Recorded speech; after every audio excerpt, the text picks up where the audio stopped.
Today I'm going to talk about section 5 of your case study, and really the community and the broader context is what I'm going to focus on. I want to help you do that section. And when I think about that section, I think about us all being boats going down a river. We're traveling down a river and we feel pretty good about our navigational skills. We feel safe. We feel like we have things under control. However, on the river, there are currents we need to deal with. There'll be places where things are moving very slowly, very calm, and then we'll approach rapids. There'll be barriers, there'll be rocks and sticks in the river, which will cause us to change our course and potentially could capsize us. But we'll be wearing life vests to protect ourselves. Likewise, we'll have to encounter the weather, something we have no control over. So we may be facing very warm, sunny days, very pleasant days. We may be facing very hot days, or even very cold days, or rain, or wind, or chills, and we may get wet. So as we travel down, so if we look at our projects, we want to think about ourselves trying to navigate a very big river, of which we are a small ship, and trying to figure out what makes sense, where are the currents, what can we do to protect ourselves, and what really is impacting our program. Because if we're able to figure out what's going to impact our program, then we can prepare for that. And we can build strategies and get interventions and get supports to deal with what happens. Right now in the state of Pennsylvania, we have one wonderful example of a bigger context of projects, and that is the state budget. There is no state budget. So all of us are waiting to hear what the governor, what the politicians are going to decide, and we have no control, no power, and yet we have to deal with the consequences of their decisions, of their behavior. As you begin to work on section 5 of your case study, you want to think about writing from one of 4 points of view, or maybe 2 points of view. First is to focus on partnerships and collaborations. Think around your school, university, community-based organization, which is involved in partnerships or collaborations, and what's the motivation for the participation. Partnerships are typically thought of as being local. Someone comes to a school and says, we want to do a project to serve a certain need, and the school has students, has resources, so they want a partnership with them to do a particular program. Likewise, the school may be reaching out into the community, those brick and mortar buildings where life happens, and says, we have a need and we want a partnership with you to address a particular issue. We think about partnerships mostly being local, and we want to think in terms of your small project. Are there things that you can write about where perhaps there's a partnership happening and that is impacting your case study, or there's a partnership that needs to happen locally and you have identified that? Likewise, collaborations are more regional. We think oftentimes about them being statewide, and we're putting in the big infrastructure. I did a lot of work in my career related to mental health programs, particularly school-based mental health programs. Partnerships at the local level made sure that community agencies were being partners with local school districts to provide services to students, to make sure that there was access to a wide variety of local agencies. At the state level, we were much more involved with collaborations which put in place funding, laws, legislation, so that wherever a student was, there would be consistent services. So think about your project, your little case study. And so are there partnerships, are there collaborations which can be happening, that need to happen, which you think are important, and write about those succinctly. Number 1. That's one area you can focus on. Number 2, you can look at social determinants. At one point in time, we would think about communities as being neighborhoods. Pittsburgh has lots of neighborhoods, and people live and work and relax within neighborhoods in the Pittsburgh area with rich histories. Over time, though, demographic characteristics have also begun to be the basis of communities. We are males, we are females, we have certain ethnicities, certain religions, and we are part of those communities. And those communities exist outside of the school building, outside of the brick and mortar community, this physical location. They span the region, they span the state, they span many areas. And likewise, someone could be rural, could be urban, it could be poor, could be rich. Each one has different access, different privilege, different status, and we see differences in programs that we are doing. So you can write about how the different demographics, the different disparities, the inequities that exist, and how your case study is either trying to address those inequities or how your case study has identified inequities and is working to achieve some balance and some equanimity between different groups.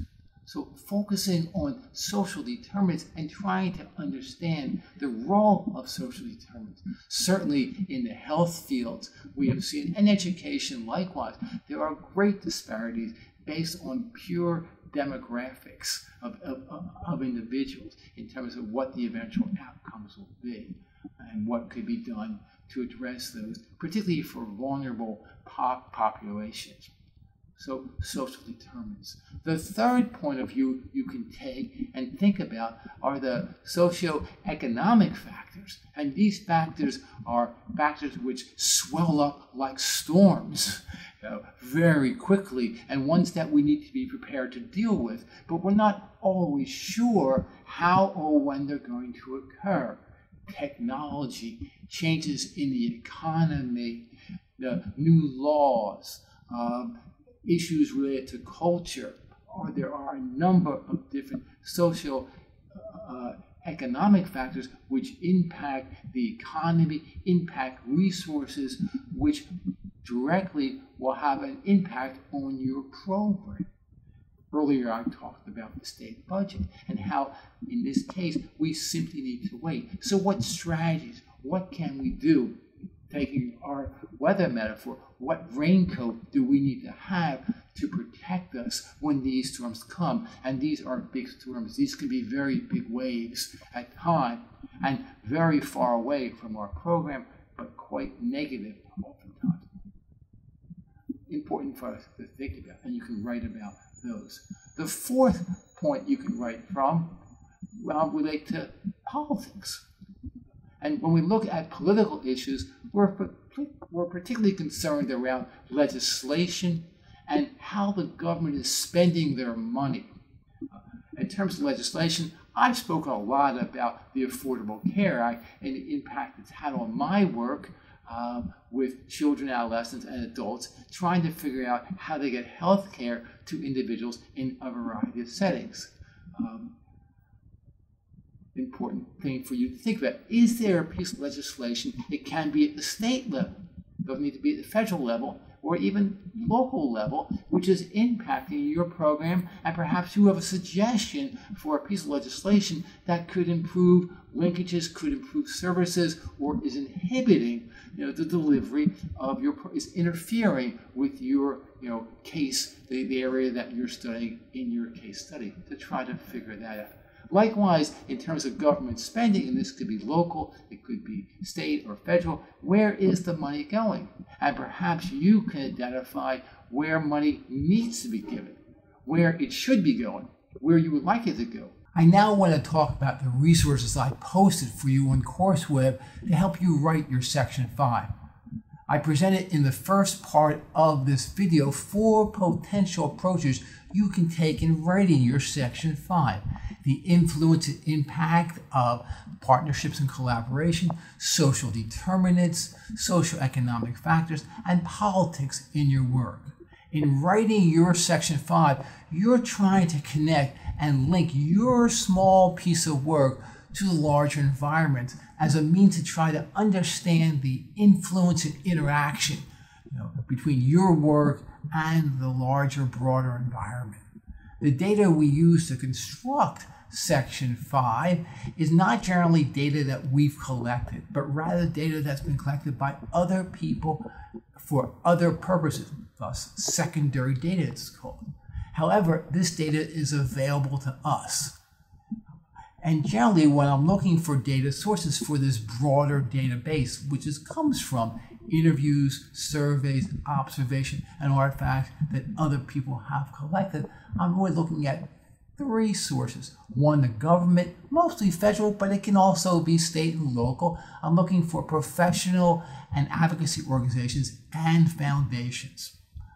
When I posted on the web for you, first from the government, were three sources, large databases where they've collected program information across many different types of programs. You'll see what works Clearinghouse really focus on education programs. The evidence-based programs, both and research test interventions, are more health and medical.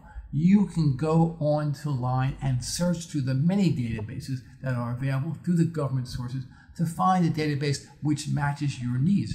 The next piece I posted is from the Robert Woods Johnson Foundation, the Johnson people. It's a nice example of what the kind of work that foundations are doing. This is a community health initiative.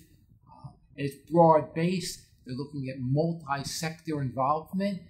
And in fact, on page 14, if you go back, you open up the PDF and look at the report, page 14 shows you a nice figure of the wide range of collaboration, and then the whole report just shows various data and various sections that they're working in. So worthwhile to see.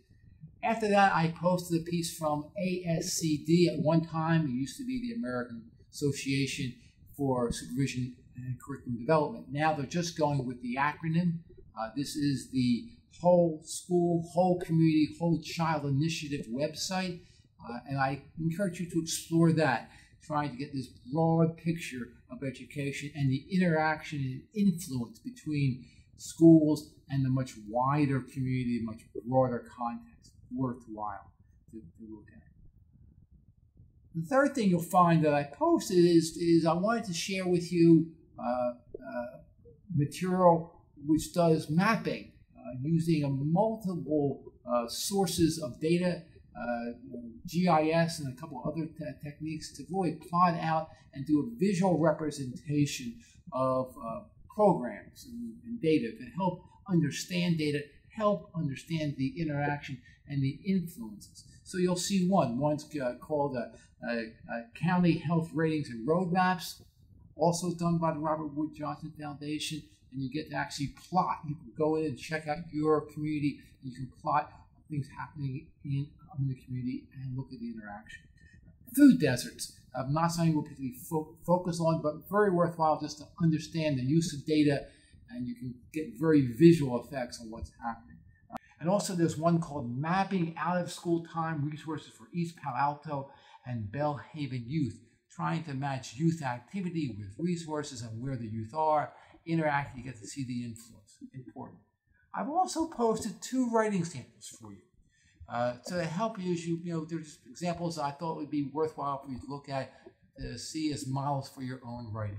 The first is labeled pages 330 to 334. It says challenges. It's from a book chapter of colleagues of mine writing about challenges for school health programs, both at the K-12 and university level. So interesting to see both of those pieces. Also, as part of this, of these couple pages I took out of the chapter for you, are some data sources that they use. And I thought they might be some additional information for you as you work to find sources and find information. The next piece is a piece that I did, and it's labeled pages 16 to 20, and it's about workplace health promotion programs. Also has a figure 1.3, socioeconomic factors. So you get to see this is just a graphic representation of these factors. Interesting for you to consider the interaction between what I'm writing and these figures